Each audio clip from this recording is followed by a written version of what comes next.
Hello and welcome to Hawkeye Nation. This is HawkCast, your Iowa football, basketball, and recruiting podcast brought to you by Hawkeye Beacon and Rivals.com.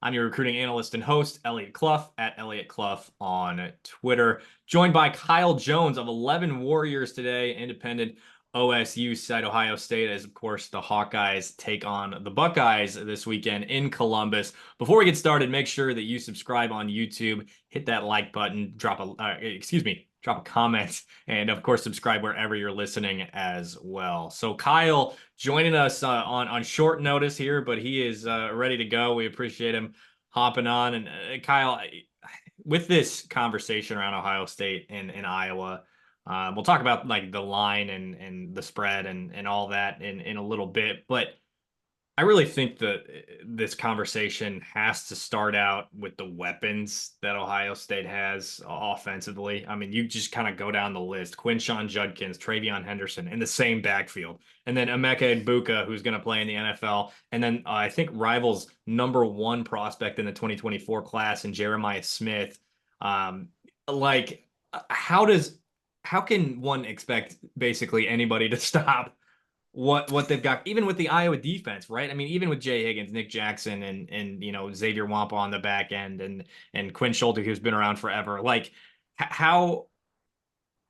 Just tell me about these guys first of all. Like, are we overlooking anything? Like what's their best attributes as players on the football field? Well, yeah, it's an embarrassment of riches, even by Ohio State's lofty standards. Candidly, there's a lot of excitement amongst the fan base about the season coming into this year. It was a strange year, obviously, losing for the third straight time to the Rivals, and then watching the program really kind of say, "We're going to change things. We're gonna be all in." And it's true that watching your rival succeed seems to be the greatest motivation because. From an NIL perspective, from a coaching staff upgrade perspective, I think one of the names you didn't mention there has probably been the guy who's had the greatest impact, and that's been Chip Kelly's addition. We can talk more about the specifics of that, but they brought in Jim Knowles to run the defense a couple years ago. The story for Ohio State for the last 7 years since Ryan Day, came on our Urban Meyer staff has been this is an offensive juggernaut program, right? They've been able to throw the ball, they've been able to move it effectively, had who knows how many different offensive players of the year in the Big Ten. This offense is different this year, and part of it is because of that talent. So because yes, you bring on Quinshon Judkins to complement TreVeyon Henderson, you bring back Emeka Egbuka, you've got star recruits like Cardinal Tate, and then Jeremiah Smith, who has been I was hesitant. The 11 Warriors guys, they give me a hard time because I was kind of like, let's tap the brakes. What we're hearing in spring ball and practice, every freshman's, the Mr. All-America in practice. He's been incredible. He has been absolutely as advertised. He made a couple catches last week against Michigan State that just made you go, how, all the talking about in college football is about Ryan Williams, the freshman receiver down in Alabama. I mean, I'm not going to say get into the argument who's better, but they're on par in terms of playmaking ability, but they're all being conducted by Chip Kelly. And I think a big reason for that was Chip Kelly's a guy that Ryan Day trusts. Initially, they brought in Bill O'Brien to run the offense and take some of the responsibilities off of Ryan Day's plate. And that would have been a bit of a change in style offensively. The nice thing is that Chip Kelly and Ryan Day, their systems are they're so similar. Ryan Day coached under Chip in the NFL, coached under him. His early career, obviously played for him back at New Hampshire. That was his college coach. So there's such a familiarity there that there's instant trust. And then I think that has allowed this team to gel quickly. It's allowed Chip to do so many interesting things in the run game. And I think that's probably the biggest thing that's going to be a difference, from the last time Ohio State played Iowa is, Ohio State's run game was pretty simplistic despite how exciting the offensive or the passing game was. It's different now. And that's all Chip Kelly using those tools. Like I said, it's a lot of RPOs. So you can load up the box to stop Henderson and Judkins, and they're just going to screen you to death and get the ball into Jeremiah Smith's hands, Emeka Egbuka's hands, things like that. So, I think the real question mark for everybody in Columbus is Will Howard, the quarterback. You didn't talk about the quarterback, and I think that's been one of the interesting subtopics. Another guy they had to upgrade. They let Kyle McCord walk It wasn't exactly the perfect marriage last season of quarterback and offense and coaching staff for a number of reasons. Some are confirmed, some are rumored, but they decided we're going to make a change at the quarterback position, and they brought in Will Howard, a guy who's very experienced. Not exactly a guy who's at the top of draft boards. He's not a CJ Stroud. He's not a Justin Fields, but he's a guy who they're going to rely on to distribute the ball. I think that's a little bit of the difference in this year's offense. Okay. Now, when we're talking about Chip Kelly and the differences, I know you said prior to we started recording, you said you're a scheme guy. Now, the differences that makes me curious. Are we talking about like a Oregon type offense when Chip Kelly was there? Are we talking about no? It's been a while. Are we talking about like no? It's a great question. An elevated change, like that old system blended with some newer stuff? Are we talking completely new? Like, what are we talking about?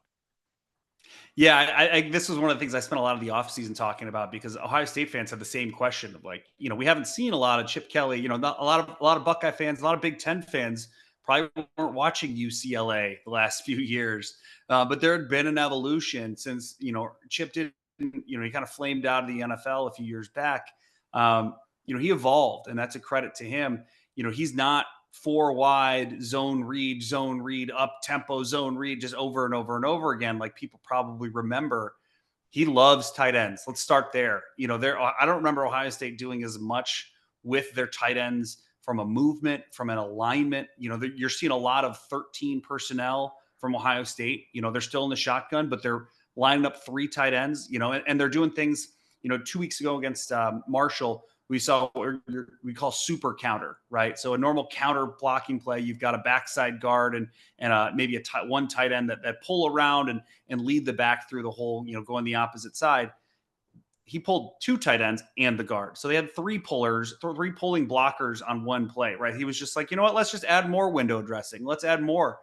And then he built off of it. And I think that's the biggest thing is what he's doing in this offense is it's not just, hey, I've got one gimmicky play that I can throw in there. It's, I'm going to show you something one week. And we're starting to see this now as 4 games, have progressed. Against Michigan State, he showed a whole bunch of stuff in the first 3 non-conference games. And against Michigan State, he had all the counters to it, right? Not literally the counter run, but it was, I showed you this formation. I ran a reverse out of this look where I had, one guy standing here, like that super counter look I just mentioned. They ran the exact same look. It was the same formation, the same movement initially, except they turned it into an end around for Jeremiah Smith to take the ball the other way. So it was just, Ryan Day, if you've ever heard him in a coaching clinic, which I can't imagine a lot of Iowa fans have, but this is my bread and butter. One of the things I remember him saying when he first got the job at Ohio State was every run should be married to a screen and to a play action pass.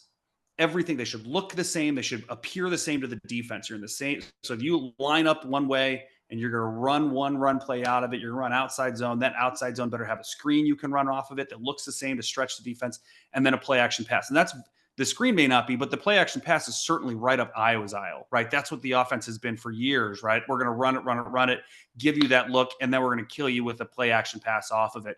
Even if that play action pass is TJ Hawkinson out in the flat, which killed Ohio State in 2017, right? Like that was what they were doing. Chip Kelly's doing that, except he's doing it with so many more moving parts, right? They're going to line up 4 wide with 4 5-star receivers one play, and then they're going to line up with 13 personnel, 3 tight ends in a bunch formation the next. And so he's giving defenses so much to prepare for, but he's not doing it in a haphazard way. It's very clear that there's a plan here, and he's doing it very prescriptively, right? And he's doing it with a plan to say, I'm going to set this up and I'm going to set this up. And for me, one of the most fun things this season has been seeing, hey, what do we got this week? What's the new wrinkle that he's going to show me? Every time I'm watching film, it's like, oh, hey, that looks like oh, wow, look at that. Oh, hey, they ran this little thing here. That's fun. And so there's just so much volume there that as a defense, even a defense as disciplined as Iowa's, which, traditionally it's, we are what we are, we're going to be so fundamentally sound. It's the type of thing that's really going to test those fundamentals. It's going to get linebackers saying, oh, we know that they're going to pull guards one way. okay, I'm gonna follow that guard, and next thing you know, that the linebacker's getting trapped from a lineman coming back the other way, and that's really been the biggest wrinkle. Talent aside, yes, Quinshon Judkins is a stud. TreVeyon Henderson getting, now having true relief, so he doesn't have to carry the load. He can be fresh and explosive. That's helping, but it's all what they're running that has really taken this offense to another level. Now, I want to ask about the backfield in particular, because I think we've all seen the videos of Quinshon Judkins in NCAA 25, just like unfair, like a created player, basically. Yeah. Has he, because I think he's fourth in the country in yards per carry at 8.3, just one spot below Caleb Johnson, actually. So has it kind of been like that so far to start? I know they haven't really played anybody yet, but has it kind of Yeah. been like that for him so far this season? Well, the irony was, it's a spin move in the open field that everyone, got the college football 25 highlights. He's really the thunder in the Thunder and Lightning, and that's kind of the difference is he's the physical downhill back that if there's a 3rd and 1, you're probably seeing him in the game. He is tough to bring down. I think he's averaging, 4 yards after contact every run. They're both averaging 8.5 yards a carry. So again, also haven't played anybody. So you say, we'll see what happens in a month from now. We'll check those numbers. But, he's a physical guy. It takes usually 2 to 3 guys to bring him down. He's going to fall forward, even though he's not enormous. He's not Derrick Henry or anything like that. But he's just physical. TreVeyon's the home run hitter. He's the guy that, if he gets space, he's going to take off. And I think that's the difference is you've got 2 very different stylistically running backs. Even though Quinshon, I think to the kind of the average fan, because of the content we see on the internet, that they probably think Quinshon's the shifty guy. He's the one you don't want to get stuck having to bring down head on. Okay. Now, you mentioned Will Howard. That's a guy we got to talk about too. I wrote an article about Iowa's preparation for Ohio State, and because of those guys on the outside and in the backfield, we didn't even get any quotes on Will Howard today at Iowa's media availability. Yeah. So Yeah. I know I've seen clips from him at Kansas State. He's a guy who's a little bit more mobile, doesn't really have the arm talent, like you mentioned, not an NFL guy, more than likely. He might get drafted, but not going to be a first round draft pick, right? So Yep. is it clear to you that he's a better fit? For the first question, is it clear to you that he's a better fit than Kyle McCord was for this team? And 2, is he a guy that can beat you, or does he just have weapons that can beat you?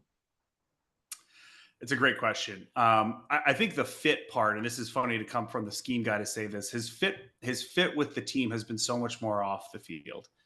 He's a guy that from day one, he's clearly a leader that's respected in the locker room. He's played a lot of football. He's a 5th-year guy who started as a redshirt freshman. He's gone to shootouts at DKR against Texas, right? He led a great comeback a couple of years ago. He's taken a team to a Big 12 title game, right? This is a guy who's played a lot of football and won a lot of football games. And he carries himself like that. He carries himself as a leader.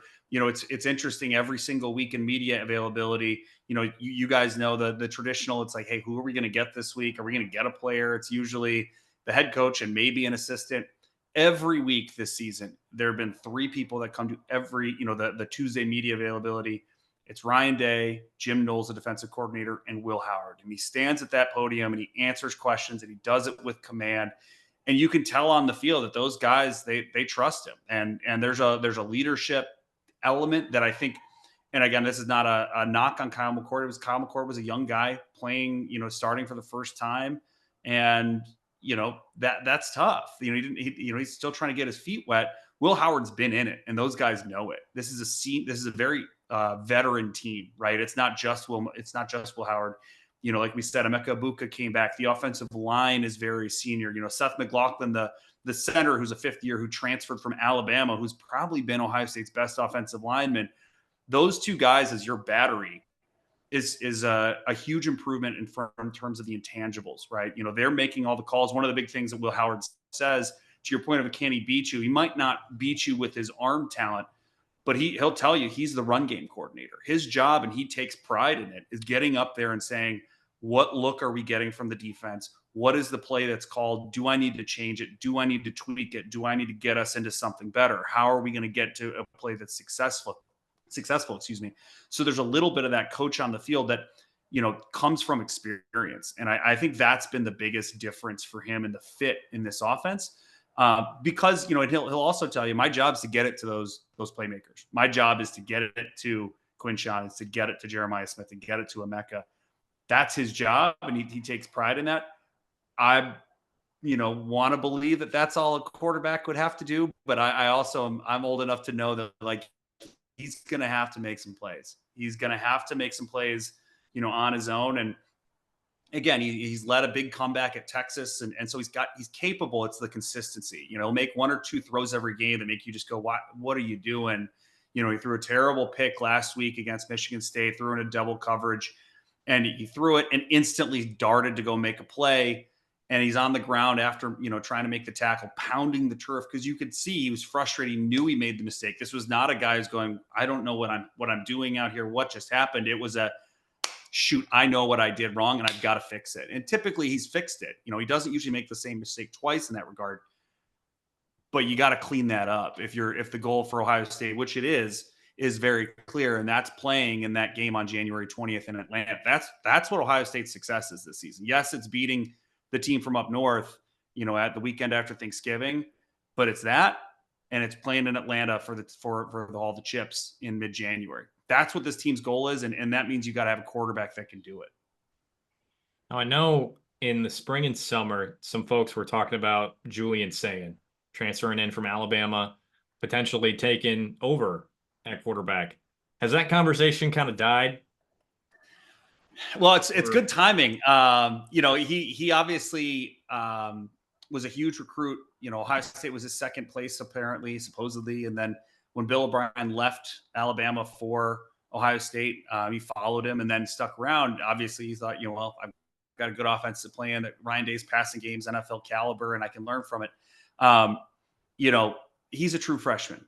No one, I think, as they kind of played it up to kind of, in the NIL and the portal area, you got to kind of give these guys a chance to make them believe that they've got a chance to play, especially if you're the caliber of players at Ohio State. If you're not seeing the field there, you can definitely see the field somewhere else. And so you got to always kind of be recruiting a guy like that. But he saw his first action this past weekend at Michigan State. He was the third quarterback to see the field. Devin Brown has been the backup. He played in the Cotton Bowl last year. He's a fourth-year junior in the program. Just knows the offense. Obviously has rapport in the locker room. And he came in as the first relief for Howard, and then Sayin got his first game action. They let him throw a pass, nearly got picked off. It was a little bit of a learning experience, but I think everyone in Columbus truly believes that that's who's going to be under center next year. I think Brown probably, and again, not throwing shade on him, but certainly doesn't have the ceiling that someone like Sayin does. And so I think Ohio State looks at it and they say, we've got a Jeremiah Smith who's going to be here for a couple more years. We want to make sure we've got a guy that can get him the ball, as well as whoever else. They've got the number one receiver next year coming in, and Chris Henry Jr. Yes, that Chris Henry, the former Bengals receiver. He's coming in next year. So there's still going to be wide receiver talent everywhere, and so they want to make sure that they've got the guy to get the ball to him. Okay. Now, another thing that we heard today, and that some folks brought up that I was just like, I'm focusing on the weapons on the outside, was the trenches. And you mentioned the transfer from Alabama. Of course, Ohio State's loaded up front. That wasn't even on my radar, really. But is that another thing that has maybe taken them a step forward on top of the offensive scheme, on top of the weapons? And I also heard KF today, Kirk mentioned that it's a rotation on the defensive line. Like he said, they've probably got 8 to 10 guys. He's like backups, if you can call them that, or if you want to call them that, but it's just like loaded up front in terms of the talent. Yeah, I'd say there's more talent on the defensive line for Ohio State. That's for sure. Certainly in the way that we look at talent at the college level, right? The recruiting stars, the offensive line, and this has been a big topic amongst Ohio State fans last few years. You're not going to see the same star level, right? I think the last truly big time recruit that you can say Ohio State brought in was a guy like Paris Johnson, who now plays for the Cardinals at left tackle, right? He was a number one pick, but that was a few years ago now. And throughout the last few years, they haven't, it's not that they haven't recruited at all, but they're not getting the 5-star left tackle prototypes necessarily to come in. And so they've hit the portal. They brought in McLaughlin. The left tackle, Josh Simmons, came from San Diego State. He was with the team last year. He's really rounded into form. And I think those two are probably two of the best. Donovan Jackson was certainly a guy that's been around. He was a fairly big recruit. And so the left side of the line is really, gotten solid. They're still rotating the right guard. They're still trying to find who that right guard is, which is funny to say in the 5th game that they're still trying to figure out who that guy's going to be. And then Josh Fryer is that right tackle. He started last year, and so it's a lot of the same bodies. Fryer, Simmons, and Jackson were on the line last year that struggled, frankly, to run the ball at times. And so you've got 3 of the same guys back, and it looks like a totally different unit, and that's due to scheme, in my opinion. And that's the Chip Kelly effect. He's got them diversifying the scheme. He's helping them, getting them in and out of the right looks.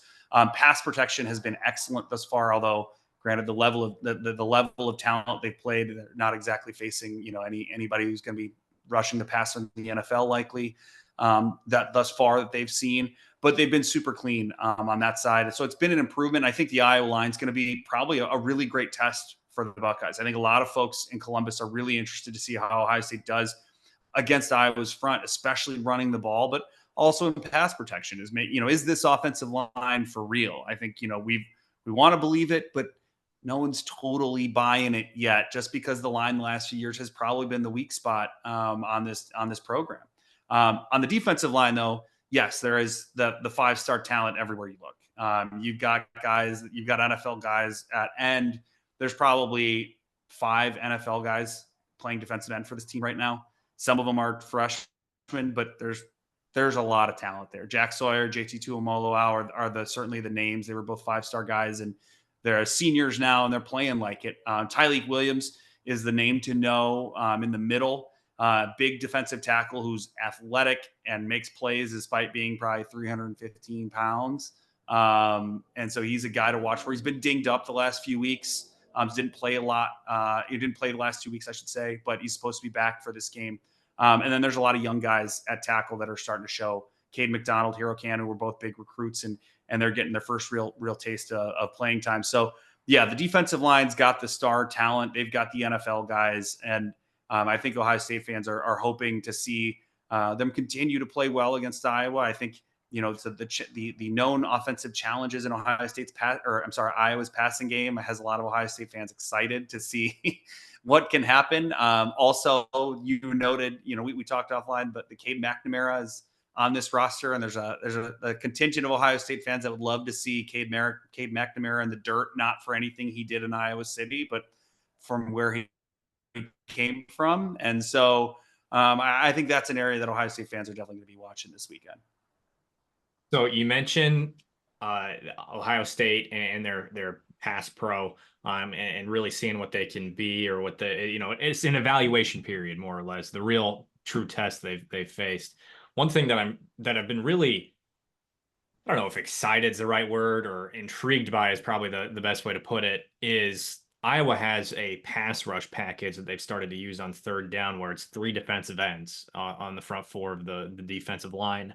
And, it hasn't exactly resulted in a ton of sacks or tackles for loss or anything like that. But what Iowa's go-to with their defensive line is disruption, right? It doesn't need to result in a sack. It doesn't need to result in a tackle for loss. But the goal is to get quarterback off his spot. So that's a package to watch for. I'm sure you've seen that if you've been watching Iowa's film, which sounds like you're one of those guys. I haven't watched as much yet. It's still early in the week. I tend to get into the new opponent, but I may have checked out a little bit in advance of this weekend. So, and then yeah, go ahead. I was just going to reference Iowa's offensive line too. The run game has been really good.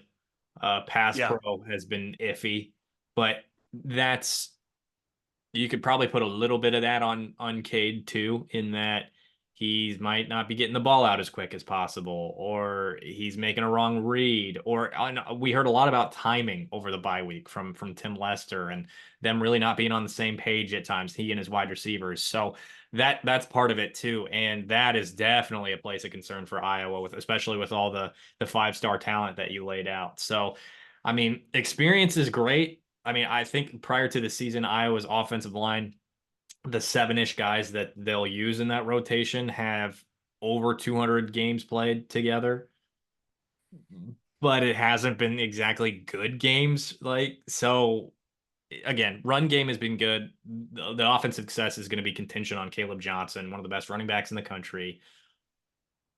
But if you can't pass the ball, you're not going to beat Ohio State. So Yeah, I mean, I think that's the biggest test. That Caleb Johnson in the Iowa run game is easily the biggest test that Ohio State's faced schematically, or really in any matchup so far this season. And I think it's probably hitting one of the I'm not going to call it a weak point, but it's certainly a question mark. And that's, can Ohio the linebackers are the place where Ohio State had to replace the most. And for such an experienced team, certainly yes, they brought a new quarterback. Yeah, you're gonna feel that. But they brought, they didn't return any starting linebackers from last year. Tommy Eichenberg, Steel Chambers had been there for years. Both moved on. And so, yes, you have Cody Simon, who's a senior. He's a leader, captain, but he sat behind those guys. So he hasn't played as much. And then you have Sonny Styles, who's playing his third position in as many years. He's a freak athlete, but he's still learning how to play linebacker. And so, Arvell Reese is another guy that I'm sure we'll see this weekend, number 20. But he's a young guy. He's a sophomore, I believe. Just getting his first real taste of playing time. And the question for Ohio State fans is what is the identity of this defense? And through 4 games, we've seen a lot of different looks from Jim Knowles and the defense schematically. And I certainly don't know what I would say that home is the base defense for this look from a scheme perspective. And that's tough when you're trying to defend a disciplined run game with talent at the running back position, right?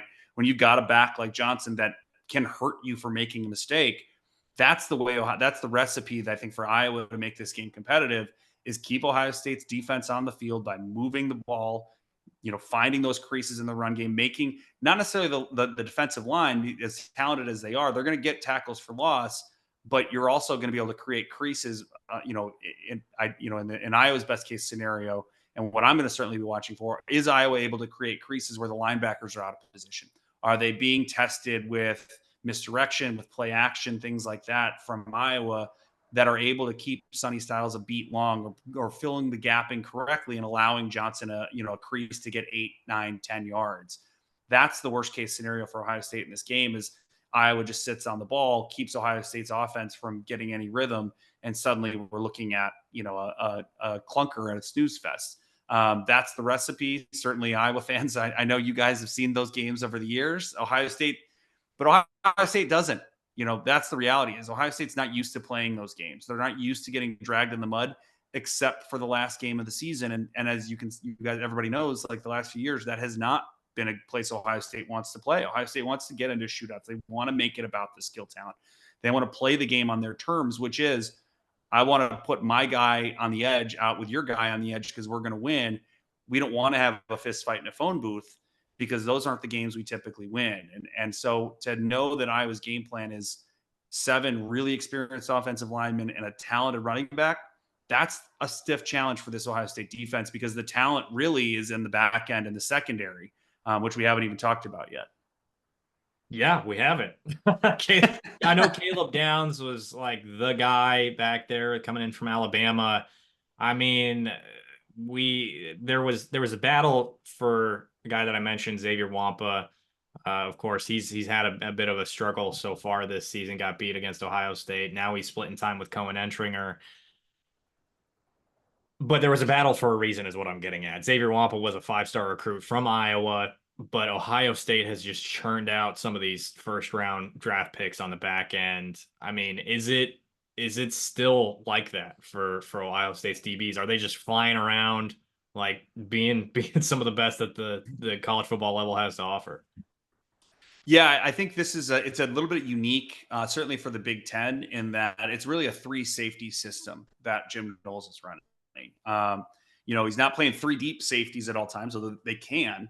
What you see is, and it's really a defense that's meant for the spread era, that can be versatile. They can do different things. Like I said, they play all kinds of different looks because they've got the guys back there. They're not just sitting in cover three every play, or they're not just running man coverage and hoping that their corners can lock you down, even though they've got two NFL corners in Igbinosun and Denzel Burke's going to be a first round pick, most likely at the other corner. But it's those three safeties that really unlock everything. Downs is the name, of course, and he's really a freak. He made a couple plays last week against Michigan State where he came from the secondary and just cleaned up the run game. And I think you're gonna see some of that, as the way to kind of counteract Caleb Johnson is like Caleb Downs kind of almost mirror him from the safety position. So yes, if he does find that crease, number two in white number two in Scarlet's going to be there to meet him, because he's a player and he made a lot of plays last year for Alabama. But the other two safeties that kind of rotate from side to side in the alley, and they can, again, they're versatile. Lathan Ransom, who's another senior who's played a ton of football, who's very experienced, playing probably the best of his career. He forced a fumble last week. He's a guy who's been flying around the season. And then Jordan Hancock's a guy that started as a corner, lost playing time because of those other two corners. So they moved him inside, as a kind of an alley player, a slot. So it's almost like a hybrid linebacker DB that Jordan Hancock is, that he's playing. And he's been great, but he's a converted cornerback. So if I was coming out here with two tight ends and a big Hoss offensive line, can Ohio State get away with having a 200-pound guy in the box? And I think that's the question that Ohio State's trying to answer. Jim Knowles, today in the press conference said, Hancock's one of our best players. We can do so much, so we want him on the field. But there are times we have to take him off to match personnel, and he doesn't want to do it. You can tell, but he's got to take him off to play one of those young linebackers, and that's a risk that Ohio State has to take. So ideally against teams other than an Iowa, other than a Michigan, most of the teams they're going to face are going to be in three receiver sets, and Ohio State's built for that. So when Iowa gets in third and long, great, because that talented D line can pin their ears back and go, because they trust that what's happening in the secondary behind them, those guys are good, and they can handle their own business. So again, that's where the game plan for Iowa's got to be. Make it third and short, get 4 yards, make it 3rd and 2, so that Ohio State's got to have Hancock on the sidelines or one of the other safeties on the sidelines and a young linebacker, trying to fit a gap properly. That's the way Iowa wins this game.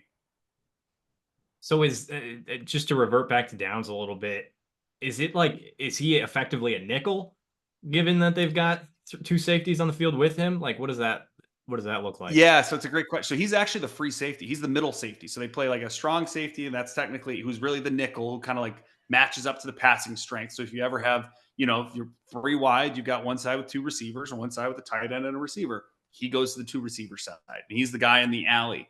And then Lathan Ransom's the opposite side alley player, who's typically more of a traditional safety. And then Downs is really the free. If you were to draw it up on a board, you'd say, oh, he's the free safety in center field. But they move him around so much, and they're able to do things with him so that, if you're playing an old school Tampa 2 where you got two safeties dropping back like this, and, everybody imagines Brian Urlacher running up to the middle of the field, right? That pull runner, that vertical seam player. Well, they'll put Caleb Downs in that. And so great. You want to run a tight end up the seam. That's a matchup Ohio State will take any day of the week, because they've got the best athlete on the field playing that middle player against your tight end.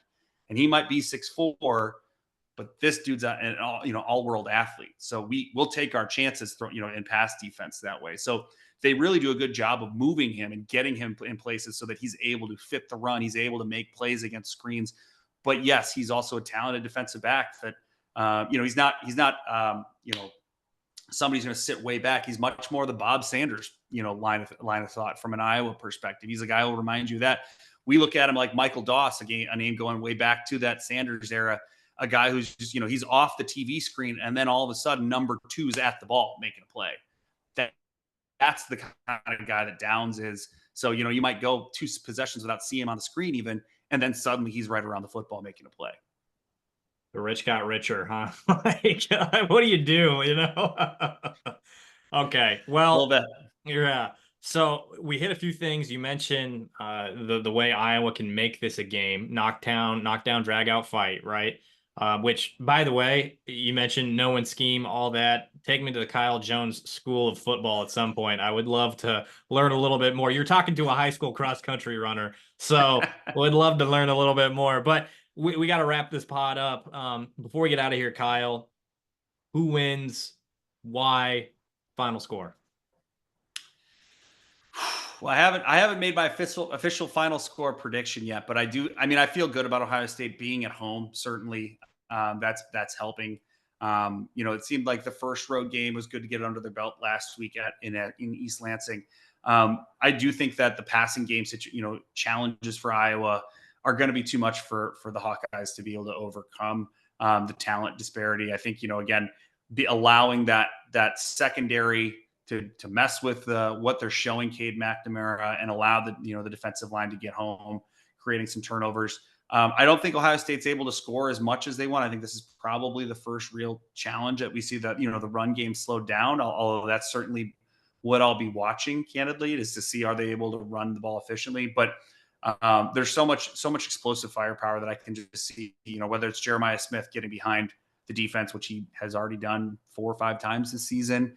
That's probably the difference. I can see this being like a 31-10 kind of game where Ohio State's able to just get enough plays. Maybe not early. I can see this being one of those games where midway through the second quarter, everyone's going, "Ooh, hey, did you guys see that score?" Kind of, nationally going, Ohio State having trouble with Iowa, and then just eventually, enough knockout punches turn into like, call it a slow cooker, right? Just able to kind of break it down over time. So that's really what I'm seeing is that kind of game, a 31-10, 35-10, somewhere in that range for Ohio State. Yeah, that's about where I'm at too. Right now, spread's 20.5 favored for the Buckeyes. Under is 45.5, which There you go, right there. excuse me, 44.5. Right.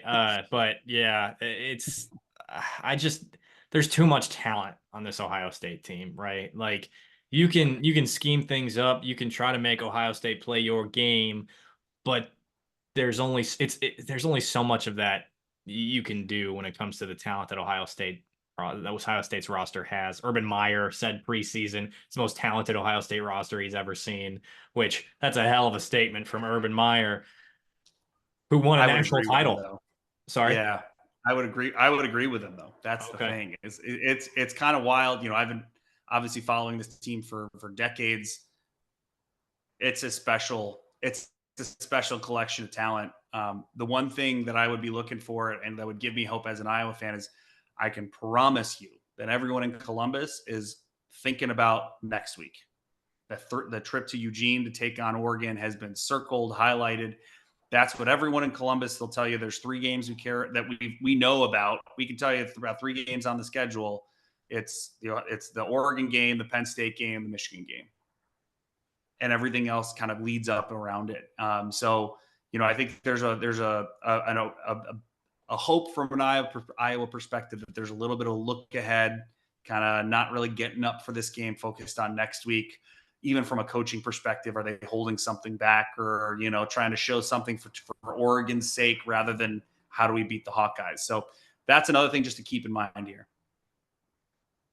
And with keeping that in mind, everybody from the jump of this season, once the schedule came out, that's a loss. Ohio State. That's the way everybody has talked about this game.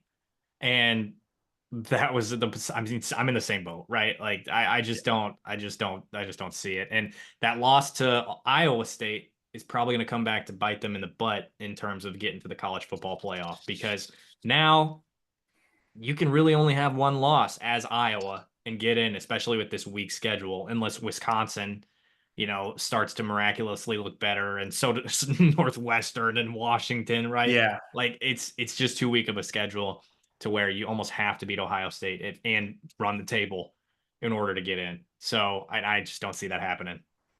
You never know. I mean, look, this is a 2-loss team will get into this playoff. There's no doubt in my mind. A 2-loss team will get in.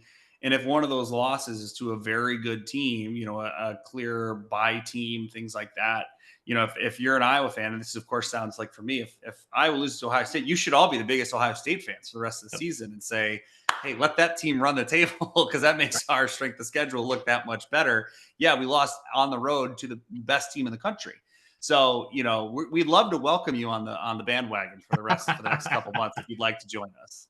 All right. Well, you heard it here first from Kyle Jones. You can join the Ohio State bandwagon if Iowa loses. And it's just the state of college football, right? Because now Iowa fans effectively have to root for Iowa State, and it's just not in their blood. And you can feel it. It's just like it makes them itch, I get it. Oh, I get it.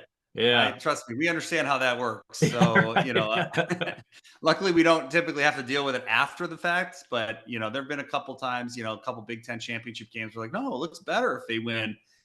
And boy, is that tough. So I get it. Oh yeah. Oh yeah. Well, like you, I'm thinking probably 38-10, 41-10. Something like that in advantage of the Buckeyes, just because that talent disparity. And in a couple years ago, it was 54-10 in the shoe. And the reason I'm not going to that degree is it's not CJ Stroud taking snaps, right? It's Will Howard. And that's a difference for me too. You don't have one of the best, well, top 10 draft pick like CJ Stroud was, right? You just don't. So that's a difference for me. But you heard it here first. The picks are in for this weekend from Kyle and myself. Kyle, man, we appreciate it again. Short notice, really giving us great intel on Ohio State.